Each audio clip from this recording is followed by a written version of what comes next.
good day to you, whatever time of day it is for you.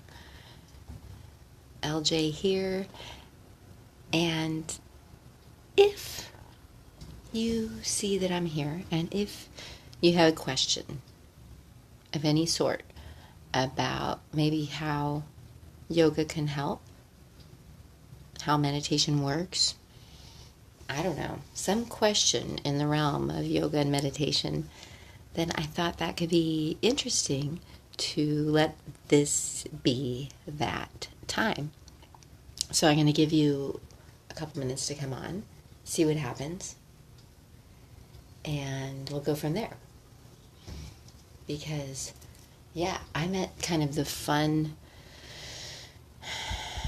excited place that I can see how yoga and meditation can help with so many things. So, yeah, I'm excited to answer your questions about, well, how would it work for this? And what would you do for that? Right? And could it really be beneficial in this realm? So, yeah, I'm inviting you to bring your questions right now. If you come on and if you have a question about yoga or meditation, and especially like how it can help with a specific condition, whether it be a mental mind thing, an emotional thing, or of course a physical thing, then yeah, let's let that be your reason to come forth with a question for yourself or someone you love if you're wondering how does it work. So yeah, that's what I'm making this about, a Q&A for you to come on and give me your best questions or your worst. Any kind of wondering you might have that I could offer my response on, right? From getting to work with a lot of people and do my own studies and have my own experiences with my own body. But yeah, I am fortunate that I've gotten to work with a lot of different people, young and old. That's what's interesting too, is for me to realize that I have been super blessed to work with people all along the age spectrum. I've gotten to work with moms who are pregnant, so I'm getting to even be in on the prenatal experience, and then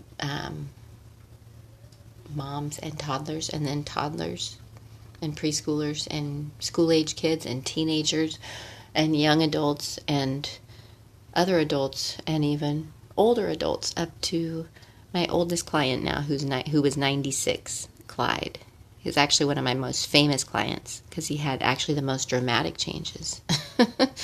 And he was one of my most committed clients. So, yeah, I'm here with a question and answer. Hi, Sophie.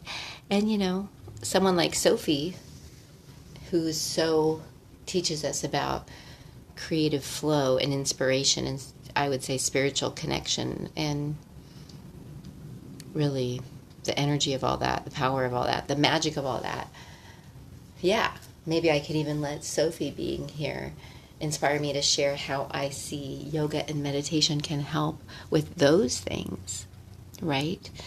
And remember, when we're talking about yoga, we don't just mean the poses, but we mean anything that we're doing to reconnect ourselves.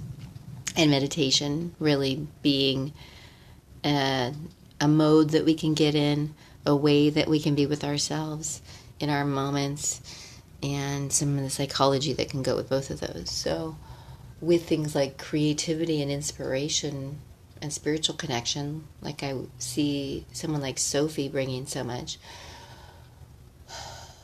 we can see that our practices, and really someone like Sophie reminds us that even especially our creative practices and rituals and selves can be actually some of our best forms of probably yoga and meditation, right?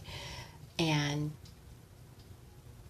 yeah, but to know that if we want to play with the idea of the union of the yoga and the meditation, the connection that we're getting to create and recreate and strengthen and develop, one of the reasons to do that, one of the best parts of doing that, one of the spiritual reasons to do that is because that's where we get that inspiration and the good ideas or those realizations of what we want to do, the visions of what we're even here to do.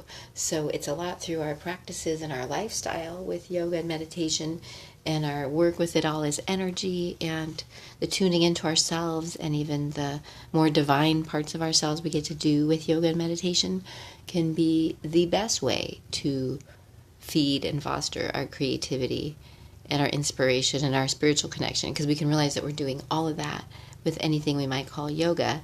We're getting a chance to listen within more, we're getting a chance to quiet, we're getting a chance to develop that presence, and we're getting a chance to get clearer with what we are doing in our minds and in our focus and in our imaginations, and more conscious, right? Playful, on purpose, intentional.